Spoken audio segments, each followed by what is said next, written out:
안녕하세요. 썰처녀입니다. 구독과 좋아요는 썰처녀에게 큰 힘이 됩니다. 오늘의 사연 시작하겠습니다. 저는 어린 시절 아버지를 일찍 여의었지만 사업을 하신 엄마 덕분에 부유하게 살아갈 수 있었습니다. 대학 졸업 후 다닌 직장에서 만난 남자와 결혼하였고 외동딸인 저에게 엄마는 늘 한없이 베풀어 주시기만 했습니다. 결혼할 때 전셋집을 알아보던 저희 부부에게 제 명의로 아파트를 해주어 남편은 늘 장모님이 최고라고 감사했습니다.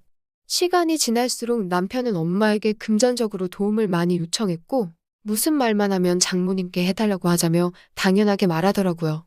물론 저희 엄마가 경제적으로 여유로운 건 사실이지만 저도 결혼해서 독립한 상태인데 매번 손 벌리기 죄송스러워 남편에게 이건 아닌 것 같다고 우리가 스스로 하자고 말했습니다. 그제서야 남편은 자신이 생각이 짧았다고 미안하다 했죠. 그렇게 엄마에게 손 벌리는 행동은 잘 정리가 되는 듯 했으나 남편은 말만 알겠다고 하는 거였습니다. 몇 년 동안 잘 다니던 직장을 갑자기 그만두겠다고 해서 이유를 물어봤습니다. 남편 말에 따르면 상사가 이유 없이 갈군다며 사업을 하고 싶다 했습니다. 다들 아시겠지만 사업은 뭐 다 성공합니까? 사업 수완도 있어야 하고 평생을 직장 생활을 하다가 어찌 사업을 하겠냐고요. 남편은 저희 엄마가 쉽게 돈을 번다 생각하더라고요. 엄마도 한 번에 성공한 것도 아니고 여러 번의 실패를 겪으시다가 자리 잡으신 건데 저렇게 결과만 가지고 쉽게 보는 남편이 한심했습니다. 남편 뜻에 반대를 하였더니 다음 날엔 말을 바꿔서 장모님 밑에서 일하고 싶다고 하더군요. 엄마가 하는 사업은 여성의료업으로 남편이 그동안 해왔던 일과는 관련도 없을 뿐 아니라 갈피를 못 잡는 남편의 태도에 전혀 신뢰가 가지 않았습니다. 그래도 남편이 기분 나쁠까봐 일은 그만두지 말고 엄마와 상의하고 결정하자 했죠. 그렇게 저는 엄마와 따로 만나 남편 이야기를 했고 엄마는 가족과는 사업을 하는 건 아니라며 딱 잘라 말씀하셨습니다. 저도 어느 정도 엄마의 생각과 같아 남편에게 사업을 하고 싶으면 준비를 철저하게 해서 하는 게 좋을 것 같다고 이야기했습니다. 그리고 사업을 시작하려면 기본 투자금도 있어야 하는데 그 돈은 어찌할 거냐고 물어보았습니다. 이 남자가 진짜 대책이 없는 줄은 알았지만 이렇게 생각이 없는 줄 몰랐어요. 남편은 당연히 장모님한테 빌려야지 하는 겁니다. 말이 빌린다는 거지. 그냥 달라는 태도와 뭐가 다릅니까? 그래서 전 그 자리에서 당신 혼자 힘으로 하는 거 아니면 반대라고 이야기했습니다. 그랬더니 남편은 저에게 지금 나 혼자 잘 먹고 잘 살자고 이러는 줄 알아? 다 당신 먹여 살리려고 하는 거잖아. 하면서 시비 터는 말투로 말하더라고요. 이렇게 매번 엄마한테 의지하면 안 될 것 같아. 대꾸도 하지 않고 그냥 한 귀로 듣고 흘려버렸습니다. 엄마한테도 장서방이 돈 관련해서 이야기하면 빌려주지 말고 바로 말해달라 했습니다. 그렇게 6개월쯤 지났을까요? 남편은 다시 사업 이야기를 꺼내기 시작했습니다. 부장 핑계를 대며 장모님이 돈 안 해주시면 우리 아파트를 담보로 사업을 하고 싶다고 말하더라고요. 사업 잘못되어 담보 잡힌 집마저 날려먹을까봐 저는 절대 안 된다고 말했죠. 그랬더니 남편은 왜 장모님은 아파트를 당신 이름으로 해줘서 이 사단을 만드신 거야? 보통 집은 남자 이름으로 하잖아. 말도 안 되는 말을 하더라고요. 저는 기가 차서 그건 당신 부모님이 집 해주셨을 때나 해당되는 말이지. 우리 집에서 해준 집을 왜 당신 이름으로 해줘? 길 가는 사람 붙잡고 물어봐. 당신 하는 말이 맞는지. 하고 냉정하게 말했습니다. 그랬더니 남편은 찍소리도 못하고 자리를 피했습니다. 정말 해줘도 난리라는 말이 여기서 나오는구나 생각이 들었습니다. 그렇게 남편은 돈 나올 구멍도 없고 아이디어도 없으니 1년 동안은 사업 이야기가 쏙 들어가 잠잠하게 지냈습니다. 하지만 월급을 가져다 주던 돈이 점차 줄어드는 겁니다. 이유를 물어보니 그제서야 일을 그만둔 지 4개월 되었다고 실토했습니다. 너무 황당하고 어이없어. 그럼 그동안 월급은 어떻게 가져다 줬냐고 물었습니다.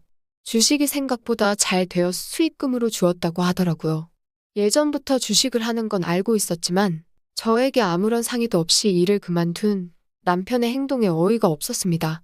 그러더니 남편은 자신이 번 돈으로 사업을 할 거라고 큰소리 쳤습니다. 혼자 결정하고 진행한 일이라 뭐라고 할 방법도 없더라고요. 그렇게 남편은 사업으로 작은 음식점을 운영하기 시작했습니다. 요리 실력이 어느 정도 있던 남편은 스스로 개발한 음식이 대박나면서 손님이 많이 몰려 짧은 시간에 3호점까지 냈습니다. 사업이 승승장구하자 남편은 기세가 등등해지기 시작했습니다. 행복이 오면 불행도 같이 온다고 했던가요? 그 시기에 엄마의 사업이 예상치 못하게 곤두박질치면서 갑자기 위기가 닥쳤습니다. 엄마는 남편에게 큰 불을 끌 수 있게 도움을 요청했습니다. 그동안 남편과 저에게 엄마가 해주신 게 많으시니 당연히 저는 남편이 도움을 줄 줄 알았죠. 하지만 남편은 화장실 들어갈 때와 나올 때 다른 사람처럼 엄마에게 장모님 사업 한두 번 하세요? 이렇게 힘들 때도 혼자 극복하셔야죠. 하며 냉정하게 말했고 일절 도움을 주지 않았습니다. 그렇게 엄마는 한순간에 빚더미에 앉아 집까지 모두 날리게 되었죠. 당연히 저는 엄마가 해주셨던 집이라 엄마를 모시고 싶다고 남편에게 이야기했고 남편도 제 말에 동의하더라고요. 엄마는 자리 잡을 때까지만 있겠다고 하셨습니다. 끝까지 저희 부부를 배려하시는 마음이 느껴져 가슴 아팠습니다. 그런데 퇴근하고 온 남편은 엄마를 보더니 장모님 내일부터 집안일 해주시고 제 옷은 드라이줘야 하니까 집 앞 세탁소에 맡겨주세요. 그리고 저 오징어 볶음 좋아하는 거 아시죠? 내일 저녁은 그걸로 부탁해요. 하며 방으로 들어가는 겁니다. 마치 엄마를 가정부 대하듯 하는 남편의 행동에 어이가 없어 따라 들어가 뭐하는 짓이냐고 말했습니다. 그랬더니 남편은 세상에 공짜가 어딨어? 일을 해야지. 장모님도 평생 일했던 사람이라 일하는 거 좋아하실 거야. 그리고 오히려 가만히 있으면 허튼 생각만 들어 하는 겁니다. 다들 생각해보세요.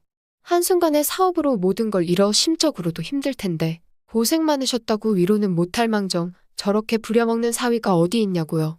그건 아닌 것 같다고 말하고 엄마에게 나와 다시 이야기했습니다. 엄마는 장서방 말이 맞지. 가만히 있으면 허튼 생각만 들어. 나도 이게 편해. 하며 다음 날부터 집안일을 해주시기 시작했습니다. 엄마한테 대신 무리하지 말고 할 수 있는 선에서만 하라고 말씀드렸습니다.